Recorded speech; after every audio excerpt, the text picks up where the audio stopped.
आज वैसे तो सरकार के हिसाब से कौन सा दिन है? सरकारी धनतेरस। और हमारे जैनागम में धनतेरस तेरस तिथि के दिन मनाई जाती है। और ये जो धनतेरस है, इस दिन आप लोग क्या करते हैं? धनतेरस के दिन प्रत्येक व्यक्ति क्या किया करता है? धनतेरस के दिन प्रत्येक व्यक्ति सोने चांदी को खरीदता है, सोने चांदी को लेने का प्रयास किया करता है। लेकिन हमारे साधु महाराज कहते हैं कि धनतेरस के दिन आप लोग धन का संचय करो ना करो चल जाएगा, लेकिन धनतेरस के दिन आप लोग क्या करो? ध्यान लगाने का जरूर प्रयास करो। ये धनतेरस नहीं, ये धन्य तेरस थी। क्या नाम था? धनतेरस नहीं, ये धन्य तेरस थी। लेकिन हम लोगों ने क्या किया कि हम लोग बड़े कानूनबाज हैं, इधर का उधर, उधर का इधर, उधर का उधर करने वाले हैं। तो धन्य तेरस में से क्या किया? या को हटा दिया तो क्या बचा? धनतेरस बन गया। और धनतेरस करने के साथ हम लोग क्या करें? धन धन धन धन धन। और धन के पीछे आदमी भाग रहा है, भाग रहा है, भाग रहा है, भाग रहा है, भाग रहा है, भाग रहा है। कब तक भाग रहा है? जब तक उसका निर्धन नहीं हो जाता, जब तक वह निधन नहीं हो जाता, जब तक धन धन धन के पीछे भागता है। और निधन हो गया मतलब अर्गम निरपामति, फिर क्या होगा?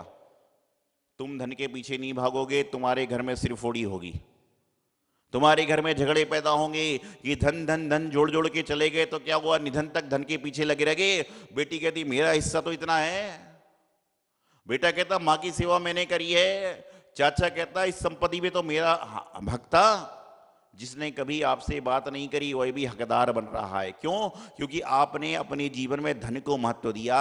और मैं कहता हूं जोड़िए, धन्य तेरस में आपको क्या करना चाहिए था? जोड़ना था शब्द और उसको बनाना था ध्यान तेरस। क्या करना था? ध्यान तेरस बनाने का प्रयास करना चाहिए था। और ध्यान कैसा हो? एकदम जब आंख बंद करके बैठो, एको हम निर्मम शुद्धो ज्ञानम योगेंद्र गोचिराहा। मैं शुद्ध हूं, मैं बुद्ध हूं, मैं अरिहंत हूं, मैं सिद्ध हूं। ऐसी भावना भाने का प्रयास करो। आप विचार करो कि यह जो आपका शरीर है वह भी आपका नहीं है, लेकिन जो आपके अंदर आत्मा छुपी है, यही आत्मा एक ना एक दिन सिद्धालय में वास करेगी। यही आत्मा कभी ना कभी एक ना एक दिन संत साधु बनेगी। यही आपकी आत्मा एक ना एक दिन परमात्मा बनने के रास्ते पर चलेगी। तो धनतेरस के दिन आप लोग सोना खरीदते हैं, चांदी खरीदते हैं, खरीदिए, कोई बात नहीं है। लेकिन जिस तरह से आप सोने को खरीद कर रखते हो, क्यों खरीदते हो? बहुत सारे ऐसे लोग हैं जो हर धनतेरस के दिन एक स्वर्ण सिक्का खरीदते हैं। बहुत सारे ऐसे लोग हैं जो हर धनतेरस के दिन चांदी के सिक्के खरीदते हैं।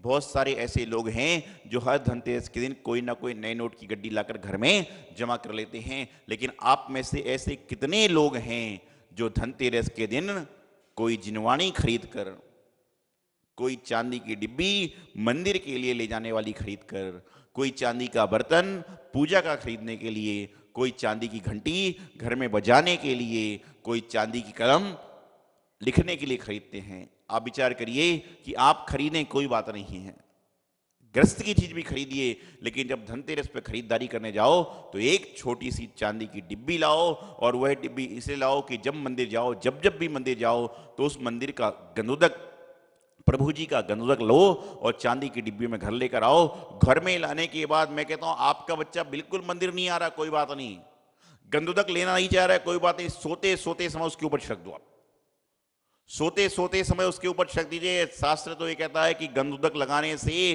प्राणी मात्र का कल्याण हो जाता है। तो जब आप धनतेरस पर खरीदी हुई चांदी की डिब्बे से लाकर गंधोदक लाएंगे, अपने पोते पोती, अपने रिश्तेदारों को लगाएंगे, तो समझ के चलना कि जीवन का कल्याण हो जाएगा। बहुत सारे लोग होते हैं जो अपने घर में आने वाले प्रत्येक आगुंतक का जब सम्मान करते हैं तो चंदन लगाते हैं, टीका लगाते हैं, कई लोग तो आरती भी उतार देते हैं। किसकी आरती उतारते हैं? घर में जो बहुत सारे मेहमान आया करते हैं उसमें आरती किसकी उतरती है? बताइए ना। आरती समझते हैं? आरती दीपक ला के आरती किसकी उतारते हैं? देखिए मेहमान बहुत सारे होते हैं, हम भी मेहमान के रूप में आते हैं।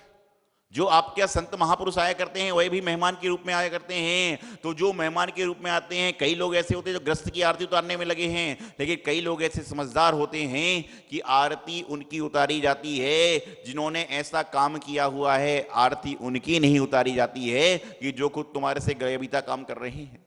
चंदन टीका उनके मस्तक पर लगाया करता है जो कुछ छोड़ते हैं, जो कुछ अच्छा कार्य करते हैं, जो कुछ सच्चा कार्य करते हैं, उनके मस्तक पर चंदन लगाने का प्रयास किया जाता है। लेकिन आज वर्तमान काल में क्या हो रहा है कि हम लोग तो बस, एक कहावत है, फ्री का चंदन, हाँ ऐसी कुछ कहावत थी कि फ्री का चंदन है, घिसे जा रहा है, आदमी घिसे जा रहा है, घिसे जा रहा है। एक बार ऐसे ही हुआ, मैं मंदिर में कोई विधान करवा रहा था,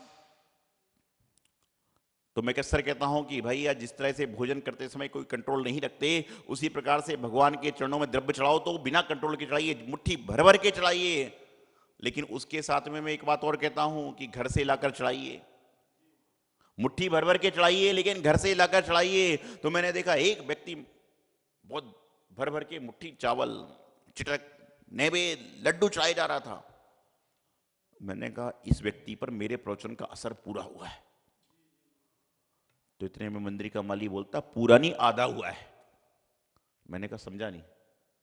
बोले आपके प्रवचन का असर इस पर पूरा नहीं, आधा हुआ है। मैंने कहा मतलब, उससे ही पूछ लो।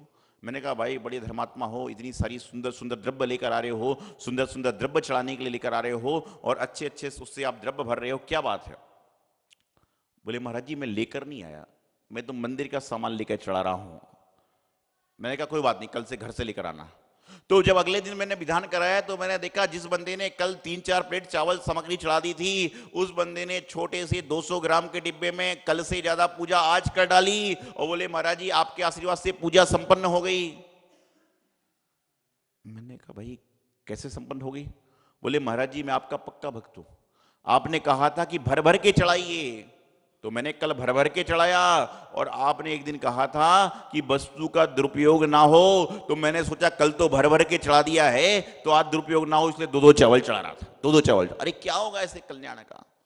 विचारनीय बात है कि हमारी बात वाली कि भाई चंदन जो है फ्री का चंदन लगाए जाए, और अरे कभी चंदन घिसकर लगाने का तो प्रयास करो। मैं आपसे अक्सर कहना चाहता हूं कि धनतेरस का दिन है, धनतेरस को ध्यान तेरस बनाने का प्रयास करो। कम से कम आज आप सभी लोगों ने 5 मिनट, 7 मिनट, 2 मिनट, 3 मिनट ध्यान लगाया हो ना लगाया हो कोई बात नहीं, अब मेरी बात को सुनकर कम से कम 2 मिनट ध्यान लगाओ, और उस ध्यान में बैठने के बाद एकदम भगवान की प्रतिमा को निहारिए कि जैसे भगवान की प्रतिमा नासा दृष्टि पर हुआ करती है, भगवान की दृष्टि नासा दृष्टि हुआ करती है, उनकी तरफ ध्यान करें। और मैं तो अक्सर आप सभी से कहता हूं कि जब भी आप मंदिर दर्शन करने जाएं तो एक बार भगवान की आंखों से अपनी आंखों को मिलाइए, एक बार भगवान की आंखों से अपनी आंखों को मिलाइए, तो आप पाएंगे कि हम उनकी आंखों के सामने देखने लायक नहीं हैं। उस समय आपको अपराध बोध होगा, आपको उस समय अपनी कमियां महसूस होंगी, उस समय आपको अपने जीवन की व्यवस्थाएं, समस्याएं आना महसूस होंगी कि हम लोग वही हैं जो भगवान के चरणों में आकर तरह तरह के गीत गाते हैं कि हे प्रभु दीन दयाल, में एक स्तुति पढ़ते ना, हे प्रभु दीन दयाल मैं दुखिया संसारी। ये बात आप बिल्कुल सही कह रहे हो कि हे प्रभु आप दीन दयाल हो, आप दीनानाथ हो, आप त्रिलोकीनाथ हो, आप परमपिता परमेश्वर हो, और मैं क्या हूं? मैं दुखिया संसारी। लेकिन दुखिया संसारी को भी ये पता होता है कि मुझे कौन से काम करने से दुख मिलेगा, और जिस व्यक्ति को ये पता है कि इस काम करने से मुझे दुख मिलता है, अगले दिन वह व्यक्ति वह काम को करता नहीं है। लेकिन बस एक भजन आता है, तुमसे लागी लगन ले लो अपनी शरण पारस प्यारा। तुमसे लागी लगन ले लो अपनी शरण। शरण मतलब क्या होता है?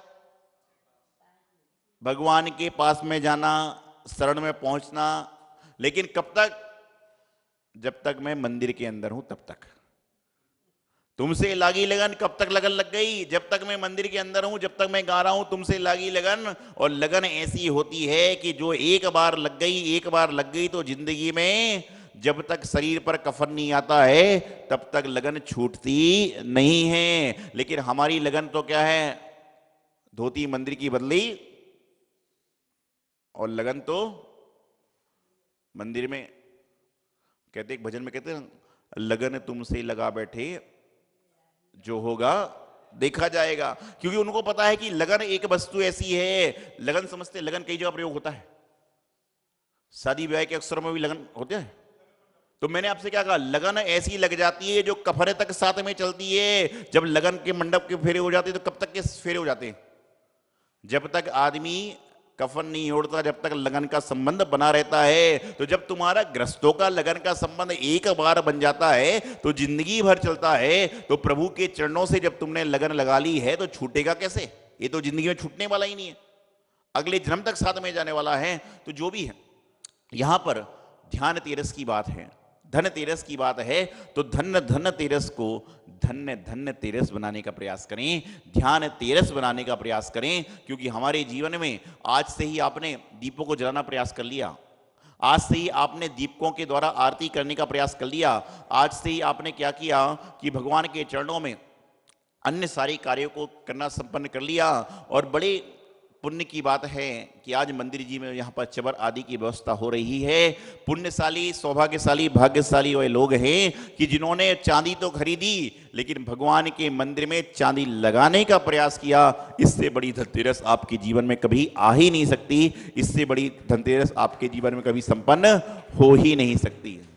लोग चांदी खरीदते हैं, लोग सोना खरीदते हैं, अपने लिए खरीदते हैं, लेकिन बिरले ही पुरुष, महापुरुष ऐसे हुआ करते हैं जो सोना चांदी को खरीदकर मंदिर में भगवान के चरणों में अर्पित किया करते हैं। तो आज धनतेरस के दिन आप लोग हमेशा धन का उपयोग करें, लेकिन धन के साथ में जो लक्ष्मी रूपी धन को उपयोग कर रहे हैं, उसी तरह सरस्वती रूपी धन का भी संग्रह करने का प्रयास करें। सरस्वती रूपी धन को भी आप इकट्ठा करने का प्रयास करें। क्योंकि ये सोना चांदी, इनका रेट तो कभी गिरता है कभी बढ़ता है, लेकिन सरस्वती का रेट कभी गिरता नहीं, हमेशा बढ़ता रहता है, हमेशा बढ़ता रहता है। आप देखते हैं आपके परिवार में कोई वैद्य हो तो आप लोग क्या कहते हो कि भाई जाते जाते ये विद्या किसी को सिखा देना। आपके घर में कोई टीचर हो तो लोग अपेक्षा करते हैं कि आने वाली कोई ना कोई पीढ़ी टीचर जरूर बनेगी। और आपके घर में कोई व्यक्ति व्यापारी है तो क्या होता है, कहते ना व्यापारी का बच्चा है 12वीं के बाद में कुर्सी पर बैठ जाएगा। तो उसी प्रकार से जब आपकी आने वाली पीढ़ी आपका व्यापार संभाल सकती है तो कम से कम जो हमारे पास धन संग्रह के साथ में जो सरस्वती का संग्रह होगा वह हमारी जो आने वाली पीढ़ी है उसके लिए उपयोगी होगा और उसके लिए फलदायी होगा। तो आज धनतेरस के दिन मैं आप सभी से यही कहना चाहूंगा कि आप लोगों ने धनतेरस बहुत बार मनाई, लेकिन इस तरह की धनतेरस जीवन में पता नहीं कब आपको मनाने को मिलेगी, हर बार मनाने को मिलेगी। लेकिन जब भगवान महावीर स्वामी त्रयोदशी के दिन कहां ध्यान लगाया उन्होंने? पावापुरी। आप सही पावापुर गए हैं। हम लोग पावापुरी में नहीं हैं, लेकिन जो हमारा घर है, जो हमारा भगवान का मंदिर है, जो हमारे भगवान के मंदिर की प्रतिमा है, वह भगवान महावीर स्वामी के मोक्ष स्थली पावापुर जैसी ही है, उसका प्रतीक ही है। बस हमें भाव लगाना है कि हे भगवान, आपने पावापुरी में त्रयोदशी के दिन ध्यान लगाया और आप मोक्ष को प्राप्त हो गए। हम लोग आपके चरणों में ध्यान लगा रहे हैं, हम लोग मोक्ष को प्राप्त पता नहीं कब होंगे, लेकिन कम से कम ऐसा आशीर्वाद दो कि जो लोग मोक्ष को प्राप्त हो चुके हैं हम उनके भक्त बन सकें, हम उनके शिष्य बन सकें और हम उनकी सेवा शुश्रूषा करके अपने जीवन का कल्याण कर सकें। तो निश्चित रूप से हमारा धनतेरस मनाना, जो आपकी भाषा में धनतेरस है, लेकिन हमारे संतों की भाषा में धनतेरस नहीं ध्यान तेरस है, धन्य तेरस है कि भगवान महावीर स्वामी का मोक्ष कल्याणक हुआ। उसके पहले की जो त्रयोदशी वह इसलिए धन्य हुई है क्योंकि अगले दिन के बाद में भगवान महावीर स्वामी मोक्ष को प्राप्त हुए, इसलिए धनतेरस हो गई है। और यहाँ पर आपको पता है कि जब मोक्ष कल्याणक बनता है तो लड्डू को चढ़ाकर मोक्ष कल्याणक बनाते हैं। पहले लड्डू को चढ़ाइए, पहले बोलिए अर्घ्यम निर्पामति स्वाहा, और घर जाकर मुंह में डालिए तो बोलिए आहा। तो इस तरह से धनतेरस मनाना है, पहले चढ़ाइए और फिर मुंह में डालिए। पहले मुंह में चढ़ाओगे और फिर चढ़ाओगे तो फायदा नहीं होगा। तो धनतेरस आपके जीवन के लिए लाभदायक हो, सुख शांति में हो। आप सभी लोग धनतेरस का दिन ध्यान जरूर करें, और जो लोग आज सुबह से नहीं कर पाए वो संध्या काल में मेरी बात सुनकर जरूर से करें और अपने जीवन कल्याण करें। यही मंगल भावना आचार्य गुरुदेव सिद्धांत सागर जी महाराज की।